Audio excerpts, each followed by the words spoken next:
Okay, that was a good one. That was a real good one. 5-1 to Liverpool. Wow. Wow. Phenomenal result today. Oh, do you know what? I haven't felt like this in a little while. 6 months. um, okay. Where do I want to start today? Well, first of all, Liverpool. Phenomenal. They look like title winners to me. I mean, watching Man City recently, a few little issues there. They still have a quality team. Don't get me wrong. They're still going to be right up there. But Liverpool, man. That's what I want Arsenal to aspire to be in the next few years.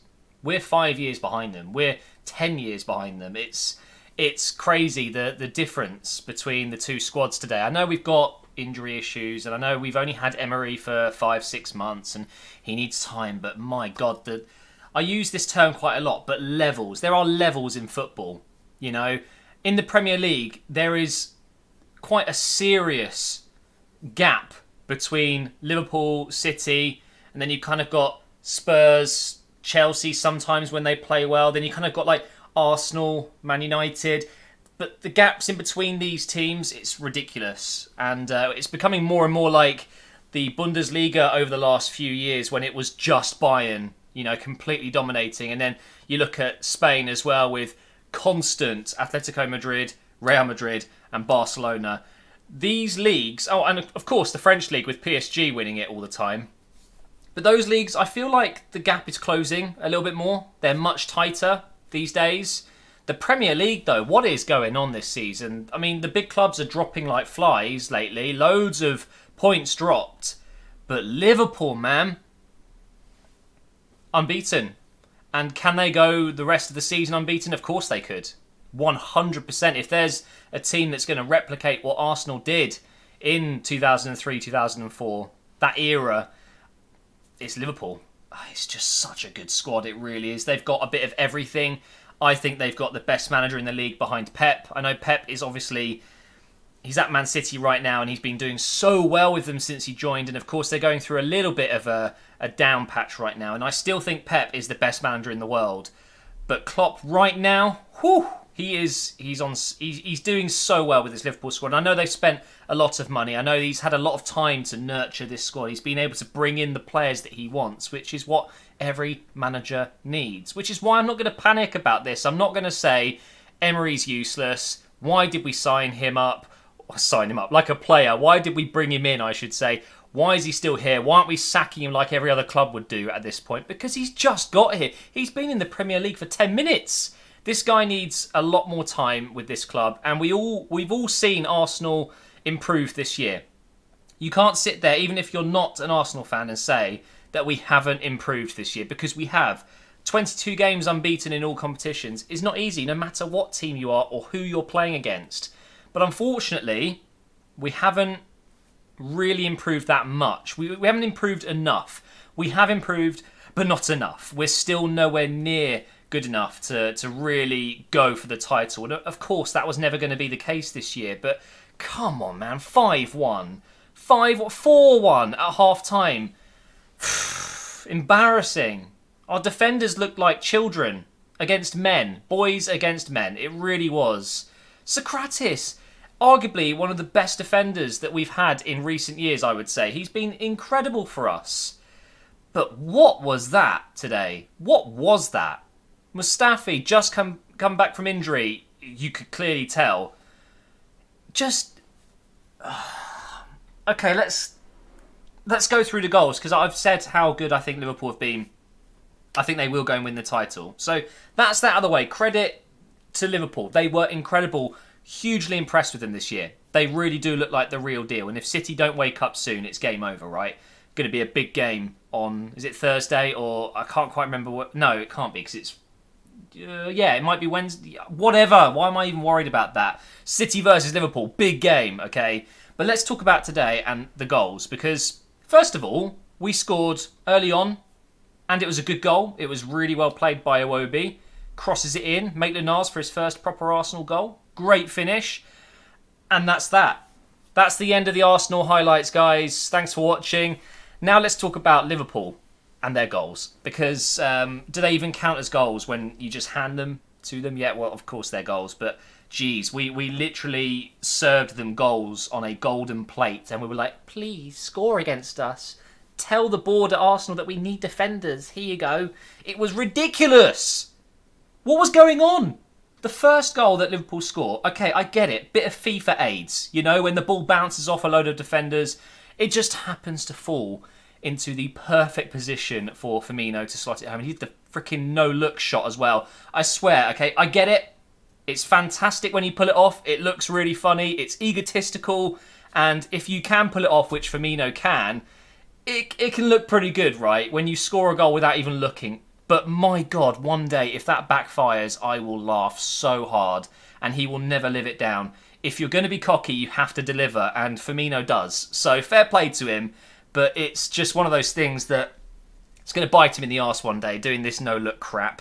It's cool if you pull it off. Okay, so fair enough. They're back in the game. And this was, what, less than 3 minutes after we scored? And then directly after that, we're still clearly stunned. Like, we've scored. Great. Oh, we've conceded. Head's gone. Let's lose the ball right in front of the defence. Torreira. You know I love this guy. One of the best signings we've made in so long. A player that we've needed for so long. But my God, Torreira, my bro, what are you doing there? Why are you taking an extra touch? Why just hoof the ball out? You know, why are you trying a fancy little pass? Just he'll learn from that, okay? They nick it, they score. Now, when I say they score, what I mean is Socrates and Mustafi seem to get hit by snipers from the stands and just say to Firmino, just go right, then left, and then shoot, and we will just stand still and then flop onto the floor so you can have a free shot on goal. How does that sound, Firmino? Oh, you've done it already. Good job. They don't even... I don't even know how to explain that goal. It's just shambolic. It really is. The defending is just shocking. Socrates, like I said, has been incredible for us, but his attempt to try and win that ball was laughable. And then Mustafi, surely a player of his experience, a World Cup winner. World Cup winner. Yeah? He should surely, with all that experience, see that Socrates has gone down to the ground and missed the challenge. The last thing you should do then is go to ground and try and win the ball, because what happens if you fail? There's nothing left. Stay on your feet. And Mustafi is just the worst defender for this. He is obsessed with lunging into challenges and sliding in. He just does not stay on his feet. If he stays on his feet there, we have a chance. We have a chance at least to save that. But no, he goes in like a stupid little child, slides in, misses the tackle, looks like a complete orangutan, and then Firmino slots it in 2-1. And that was literally, I think, 5 minutes of play, 3 goals. And at this point, it's like, okay, yeah, another mistake. We know our defence is shocking. We know this. We know on attack, Arsenal are very good. We've got one of the best strikers in the world, certainly one of the best in the Premier League right now, was top scorer before tonight, in Aubameyang. We've got Iwobi on that left side who has massively improved. I'm actually seething right now. I can't even get my words out, okay? Iwobi has been really good this season. Did a madness in that first goal. Well done to Iwobi, okay? But the rest of the game didn't really do much. But we're okay, you know. Iwobi's good. We've got Mesut, we've got Mkhitaryan, we've got Maitland-Niles who did really well tonight. We've got a lot of good attacking options. Lacazette in there. Ramsey going forward is always a threat. We're okay going forward, but defensively we know we've got issues. So tonight has to be a wake-up call to the Arsenal board just to give Emery a chance to spend some money. Please spend some money on a defender. We need it more than a winger. You know, at the start of the season, we all thought, Socrates, good signing, that's good. Lichtsteiner, we've got some cover there as well. Has been shocking, by the way. We need a winger. We absolutely need a winger. Let's go for Ousmane Dembele. Oh, that didn't work out. Maybe try and get Malcolm on loan. That hasn't worked. You know, so many rumours that Arsenal were trying to sign a winger. We still need a winger. There's no doubt in my mind. I mean, we're playing Maitland-Niles today against Liverpool at Anfield. We've got Iwobi on the other side. You know, levels, okay? Salah, Mane, Firmino, Shaqiri. Then there's us, okay? So we needed a winger, we still do. But now, no. Don't even try and say we need to spend 70-odd million on a winger. We need to spend 100 million on a defender. I mean, Liverpool did it. Van Dijk, Alisson in goal. Look at the difference it's made to their team. We absolutely need to go into the market in January, minimum in the summer. I mean, God, if we have to go through a whole season with this defence, we won't make it into the top 4. Absolutely no chance. But we have to. But then, you just think to yourself, okay, who the hell are we going to sign? Who is going to join Arsenal? How are we going to prize away a defender like Koulibaly? How are we going to get someone like Niklas Süle? How are we going to bring in anyone of that quality? It's impossible. A player that we need, a centre-back that we need, is guaranteed to be already at a top-class club, a bigger club, a better club than Arsenal. So how do you go and approach that club? Okay, so you say we would like... Let's use Koulibaly, for example. Just signed a contract at Napoli, by the way, an extension, which doesn't really mean anything. It just means that he's now worth more, okay? We're going to approach Napoli and say, we would very much like to sign Koulibaly. We plead you to let him go. I know he's your best defender. I know he's probably worth a lot of money. We are desperate. We absolutely need a centre-back. He's pretty much the only option, okay? Napoli are going to be sitting there laughing like, sure, 200 million. You want him? 200 million. It wouldn't even surprise me if it was close to that. Okay, so first you've got to break down that barrier. And then you've got to go to that player and say, look, you're wanted by Barcelona, Real Madrid, Manchester United. Some of the biggest clubs in the world want you. Do you want to come to Arsenal? You know, we're fighting for that top 4. You know, we've got the Europa League to look forward to. Come on, you know. It just isn't going to happen. So we'll end up spending 50, 60 million on a 30 million player that isn't good enough, that's going to step up to Arsenal instead of stepping down to Arsenal. I get it. It's going to happen, isn't it? We are going to do this, aren't we? We're going to sign a defender that will be good in a few years. We need someone that's good enough now. That's the whole point of the January transfer window. It's panic buys. Every single club knows that when a player is approached in January, it's often because that club is in desperate need of a signing of that player. You know, a type of player like that. They need them so bad that they're willing to spend extra money. A club will see Arsenal as one of the richest clubs in the world. We pull in the most money in terms of ticket prices and stupid things like that. It's a ridiculous amount of money to go. And people have the guts to go, oh, why don't you go to more Arsenal games? You think I'm going to pay for this kind of crap? But they're just going to laugh and say, well, let's double whatever their value is, triple it.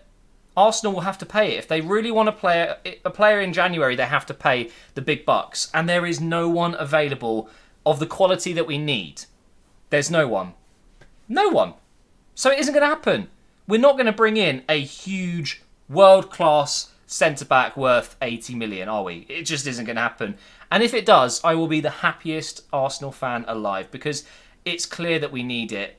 It's so clear. Mustafi is not good enough. Sokratis, I mean, I really do appreciate how good he's been since he's joined, but today he was terrible. Absolutely terrible. The penalty that he gave away, why is he even trying to win the ball from behind Salah, who is a very well-known diver? I love Salah, one of my favourite players to watch in the Premier League, but there is no denying it. This guy, as soon as he sees in his head, or in his eyes, as soon as he knows that he cannot score, his legs give way. He just turns into an actual dolphin, okay?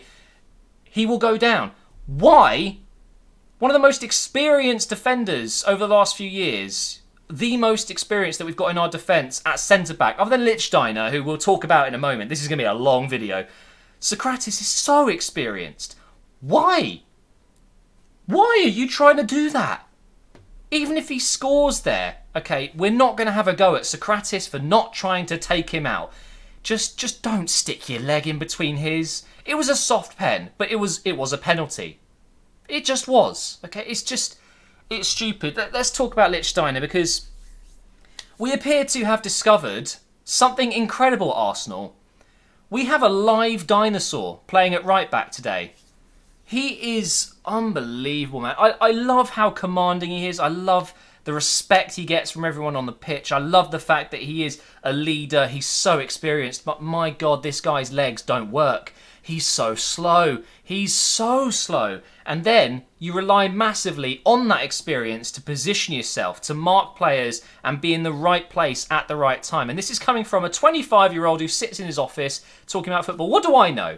Okay, but watching football, what Lichtsteiner did for the Mane goal, okay, when Robertson put in an absolute worldie behind the defence, Lichtsteiner just absolutely clueless. No idea what he's doing. Completely misses the fact that Salah's right behind him. He's got two other players in front of him. I don't know where the rest of the Arsenal players are. Too busy trying to run up the pitch and get them all offside. Very slightly offside potentially, but not really enough to be a given. Okay, so you let it slide and then just watch how he tries to stop the ball coming in. It's laughable. It's like watching a League Two defender.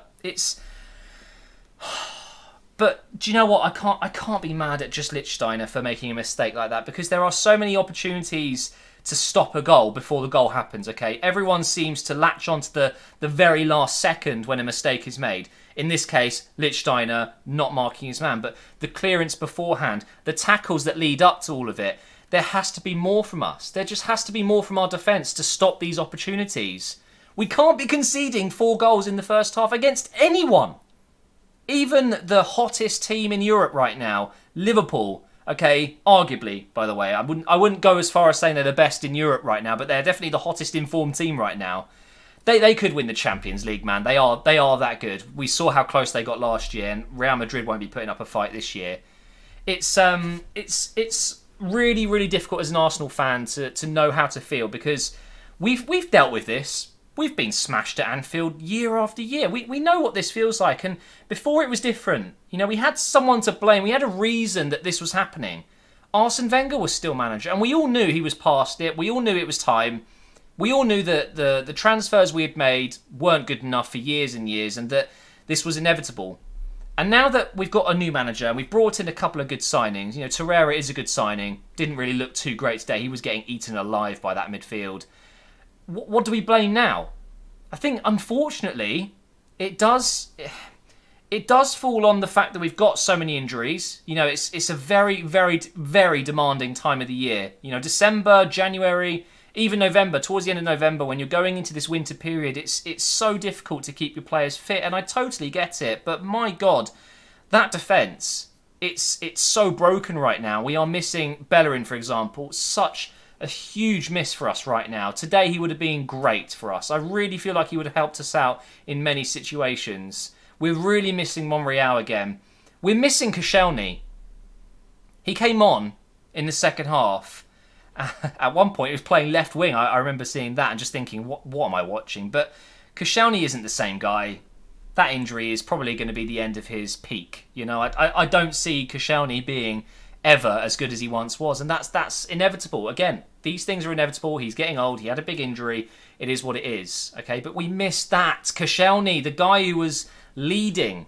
You know, we've never had Mustafi. We've never had the Mustafi that looked so promising years ago. We've always had the what is he, Mustafi? Yeah. I don't know what else to say really. I'm totally jealous, man. I am. I'm completely jealous of that Liverpool side. And you know what? I won't even be mad if they win the league, because they deserve it, man.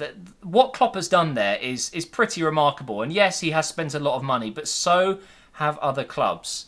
There isn't that excuse anymore.